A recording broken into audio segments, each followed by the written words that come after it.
We'll now begin to talk about Chapter 13, which discusses urban patterns. So this will connect back to ideas in the previous chapter, Chapter 12, talking about services and settlements, but focusing predominantly on urban areas and suburban areas and the issues that they have both in the United States and other modern or more developed countries, and also in developing countries as well. So in this first video, we're going to look at the urban locations and the downtown known as the Central Business District. So our essential questions are to define the terms that are related to urban settlements, and then to describe the features of the Central Business District, also known as the CBD. And so one thing to consider once we start thinking about this in class are what are some of the main services that are located in downtown Minneapolis and downtown St. Paul that are not typically found in any other parts of Minnesota and would not be found except for other major cities across the United States. So something to consider as we get going here. So in terms of defining urban settlements, we have a number of different small definitions that we're going to quickly talk about, and then we'll see some examples here. So our definition of what actually makes a city is it has to be an urban settlement, so it can't be rural. It has to be some sort of urban location that has legally been incorporated, so it has legal jurisdiction of boundaries, governments, things of that nature, into a independent self-governing unit. Okay, so it has locally elected officials, it has a set boundary, and it can tax people to provide their essential services. So that's what we mean by legally incorporated. All right, so this would also include areas that would be considered or classified as towns, townships, or hamlets, which would be smaller and smaller units, kind of going based on size. All right, so our definition of an urban area is the combination of the central city and the surrounding suburbs. So this would be considered like the Twin Cities Metro, which has, obviously Minneapolis and St. Paul, and then pretty much the surrounding suburbs. Inver Grove Heights would be one of them, South St. Paul, Woodbury, Oakdale, Maplewood, Roseville, Bloomington, Lakeville. Again, it varies based on what's considered part of the urban area, but it has to kind of apply to the idea of what the suburb would be. So the further out you go, the less likely you are to be in said urban area. So an urbanized area, kind of adding in that "ized" piece there at the end, has to have at least 50,000 people living in it. And this typically accounts for about 70% of the United States population living in what is considered to be an urbanized area, where we have at least 50,000 people living in an area around the central city and surrounding suburbs that has about 50,000 people. All right, and the Twin Cities has well over that 50,000 threshold. We have several million. An urban cluster is smaller than an urbanized area, so its population between about 2,500 and 50,000 people. So this accounts for the other, or 10% more of the U.S. population that lives in more rural, dispersed areas, but they're clustered in kind of, again, that urban area. All right, so in terms of the United States' demographics, we have 486 urbanized areas and 3,087 urban clusters, according to the 2010 U.S. Census data, which is now 11 years old, but we don't have the 2020 numbers just yet. So that is something to consider in terms of, 50,000 people. I'm going to do some quick math, see what comes up here. 50,000 people times 485, okay, accounts for, if I'm doing that math right. Yeah, I'm not doing that math right, probably. Nah, we're just going to skip that part. Sorry for that little inconvenience. All right, but again, that's kind of where we see the vast majority of the U.S. population are in one of these two areas, and then areas that have less than 2,500 would definitely be considered, more smaller locations, so more and rural. So we go back to our map here of Otter Tail County in the bottom left. All right, and so Fergus Falls, we've looked at this before with Chapter 12, and so we kind of use that for our discussion of when we talked about location of services, and what's going to be clustered in certain different areas of those urban areas or of those settlements, okay, and where can be a range and threshold within the idea of the central place theory, right? So an urban cluster, okay, would be considered maybe one would think Otter Tail County would be more of an urban cluster than it would be an urbanized area, although by that population standard, maybe not so much. But if you look here at St. Louis, Missouri, okay, which extends beyond within its urbanized area, beyond St. Louis itself and beyond the boundaries of Missouri, because it does border Illinois. We have all of these, neighboring counties, and so the city of St. Louis is right here. The urbanized area that surrounds it is in kind of the orange, all right, that goes into both states. Then you have your urban clusters that again have about 2,500 to 50,000 people, right, based on these little areas, again based on census data. All right, and then the considered core statistical area, people that would be using the services or be willing to drive for those services into the St. Louis and surrounding neighborhoods, right, or surrounding suburbs, right? So that's kind of our area where would be considered urbanized, where you have at least 50,000. Beyond that, because again, St. Louis has obviously more than 50,000 people, but would again still be considered like 50,000 beyond in these other little pockets, right? So looking at it from the perspective of a lot of different parts of the United States, okay, so urbanized area, again, 50,000 people, okay, which in these are purple splotches, so you have all the way from beyond Boston down to Washington, D.C. and Baltimore. You got the Atlanta area, much of, Florida, you got the Dallas area, San Antonio, got, Houston, Twin Cities Metro, Chicago up to Milwaukee, a little bit towards Madison over here, Detroit, okay, many of the big urban areas, again, in Ohio. And then you have your, again, urban clusters, which, again, there's a lot more of because, again, there's a lot, fewer people that are necessary or that are needed to make it an urban cluster. So you can kind of see where those are located, where there's more higher rates of density, right? So there would be a different or a specific overlap of that. And then we get our metropolitan statistical area, okay, that has to have at least 50,000 people in an urban area and county, all right? So it goes beyond just, again, that boundary of what's considered, a city, into the entire county. So you can kind of, again, see those red areas that have a very high population of at least 50,000 in the county and the city or urban area, and then the micropolitan being a lot smaller, having smaller amounts that the book, defines with that. So this is kind of a visual about where people are, again, living when we talk about urbanization, all right? So tying this in now to urbanization and what we call the downtown area or central business district, or, again, the CBD with its acronym. So this is the area of a city where there's high-end retail, office activities, and consumer services that are all clustered, again, in the downtown spot. When we say high-end retail, we mean that you have to pay a lot of money to get, these clothing services, these business services, these food services.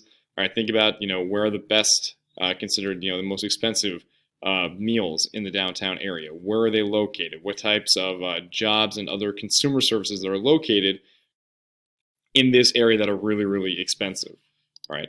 And so other things that are also clustered in this area or in the central business district, and again, most metropolitan urban areas, City Hall, the major courthouses, not only just the city courthouses, but usually the county courthouses as well, and some state official offices too. Like right outside in the downtown area of St. Paul, you have, I think that's the headquarters of the Minnesota, or at least the Twin Cities FBI, if not just the St. Paul chapter of the FBI.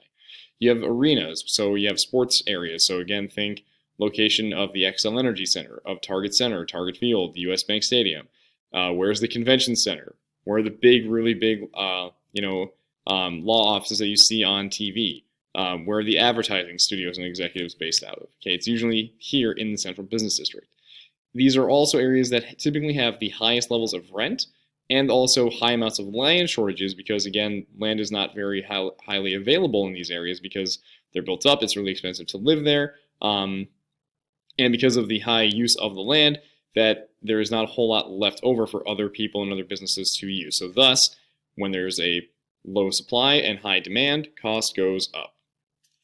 Okay, so think about what are the types of businesses that usually cluster here that we haven't already talked about, or types of activities that exist in any metropolitan area, or just think about, again, within Minneapolis and St. Paul, all right, and consider how is the pandemic changing this?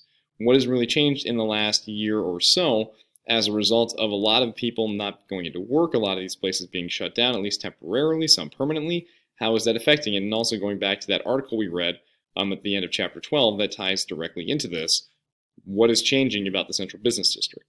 Okay. Now, typically, or at least historically, the reason for the central business district to be so popular, to be very high end, it was also very easy to reach. Okay, it used to be, or is often in many cases, the most accessible part of the main city. All right, it's the center of transportation networks. So think about where the light rail goes, where the buses go, where do all the major freeways either connect to, or at least you can get off the freeway and find it very easily. And think about what else used to be there: railroads and rivers, high access levels via those locations into, again, the central business district. For the retailers that exist in the CBD, they usually have a high range, okay, because people are willing to drive very far to get to these services. They usually have to have a very high threshold and very expensive in order to, again, pay for being located where they are. And they typically often serve workers in the CBD So think about clothing, food, the supporting business services. So again, accounting, banking, advertising, consulting. All right, and also to the fact that for the most part, they serve the people in the CBD, or they are attracting tourists who are going to go there to get, again, their services. Now, many retailers no longer exist in the central business district. They used to. But again, as fewer and fewer people are living in this area, again, due to the high expenses, many of them have gone out of business or have moved locations into more cheaper areas that have maybe higher populations. Think more in the suburbs or outside the central business district, again, because not a whole lot of people live there. So that would be examples in Minneapolis and St. Paul, Macy's department store, Dayton's, Sears, the Blocky Entertainment Center, which has been kind of retooled, but there used to be a movie theater in downtown that no longer exists, and it's kind of, again, been replaced by like the Mayo Sports Clinic, I think that's kind of what replaced it down there. Grocery stores, typically, again, you don't really find those in the central business district or in the outlying areas there.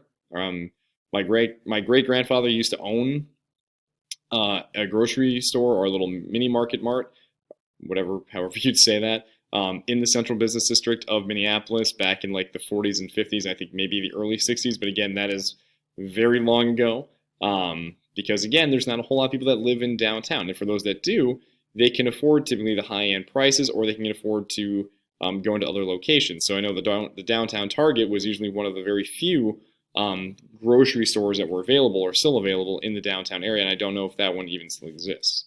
Okay, there used to be a lot of manufacturing in the CBD, but again, that no longer really exists in most areas. So think again like Mill City Museum, that used to be a flour mill. That would have been an area of manufacturing. And then a lot of other places along the Mississippi River in the St. Anthony district. And again, that's changed over due to the lack of land being used and repurposing for housing, tourist attractions, theaters, things that are going to draw in more money than manufacturing, is people don't want to, be in a main city along the riverfront and not being able to breathe or go enjoy it because, again, it's high traffic areas for attractions. Okay. Now, again, high cost of the CBD, but also the attraction of the suburbs having more space, more land, less noise. Typically, we've seen that more people move out of the CBD, and this trend started well before the pandemic, as more people, over the decades, were moving to the suburbs. Now, in the last 10, 15 years, you've seen some people actually move back to the central business district or to the outlying areas because of the attractions of the main area. Wanting to be close to theaters, to the music scene, to, parks and trails that are easily accessible, to theater and music venues. But again, that has been slow growth, and typically these are people that don't have children because typically schools don't exist there, daycare centers don't really exist, or, their children are up and gone, so thus, again, they can afford to live in this area and, not have to worry about daycare, or they don't have to worry about sending their kids to school because, again, schools don't exactly exist in the CBD. But again, the pandemic, as we saw in the last article, all right, is kind of changing that. As more people are now being able to work remotely, they can go live in more rural areas, more suburban areas, don't have to worry about commuting to work. They can telecommute, they can, work remotely, and thus they don't have to go into an actual office building if they can work from home. Thus, as long as they have internet, they can pretty much work anywhere for many people. All right, but also think about how this connects back to the coolness index from chapter 12, which we didn't really talk about in class, but the idea, again, where do people want to go? Where is it considered hip? Where are they going to get their entertainment? And how that connects historically and presently to CBD activities when they're open, not during a pandemic. All right. So kind of here's a quick visual. So here's our downtown central business district. So a little old map still says the Metrodome instead of US Bank Stadium, Target Center, Target Field. All right, all the amenities that are down there. Then here's downtown St. Paul. Again, not a whole lot of people living there. But again, think about the attractions that do bring people to the city, or at least if they're living there, what are the types of activities they're going to do? What are the things that they don't have access to? So, quickly talking about services that are clustered there. Okay, public services, as we already kind of said, business services, banking, advertising, journalism, retailers. Okay, within that, what things that are not clustered? Again, manufacturing, that have kind of changed around. So that's where we are going to stop at the very first end of this video. And in the next one, we'll start talking about the urban models that are mentioned in section 2 of chapter 13.